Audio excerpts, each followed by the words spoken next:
Here's something that I'm really passionate about. If you haven't noticed, I'm passionate about this whole subject, but this is something that I'm really passionate about, which is safeguarding and maximizing your tax deductions, right? So in order to do that, you have to have a good accounting system, right? You've got to keep your receipts and your paperwork, right? I always tell when I do talks and stuff, I always tell the story about, driving around with this contractor and his whole dashboard of his truck was just covered with paperwork, right? We're driving around, he's got the windows open, and all of a sudden something flew out the window. Piece of paper. And I go, look at his paperwork. He says, oh, I don't know, or whatever that was.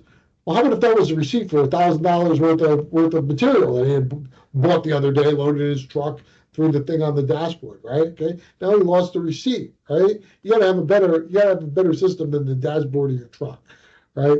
So you want to document repairs and renovations with pictures.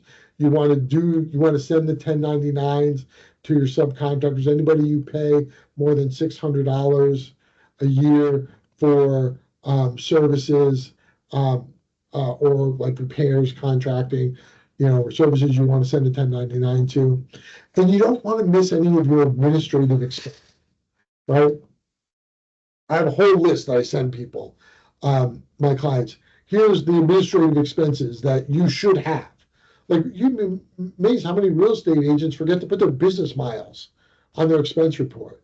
Forget to put, if they're working from home, forget to put their home office in. Forget to add in their internet or their cell phone or whatever. So I have a whole list of those things that I send out to people. Hey, you're missing this stuff. As an investor, the same thing. As a real estate investor, if you're not tracking the miles that you ride back and forth to manage your properties, you're missing out, right? You're missing out on on good sized tax deductions. I just did a return the other day where this realtor investor had almost 40,000 miles, right? But I had to ask for them, right? For how many miles did you drive? Oh God, a lot, right?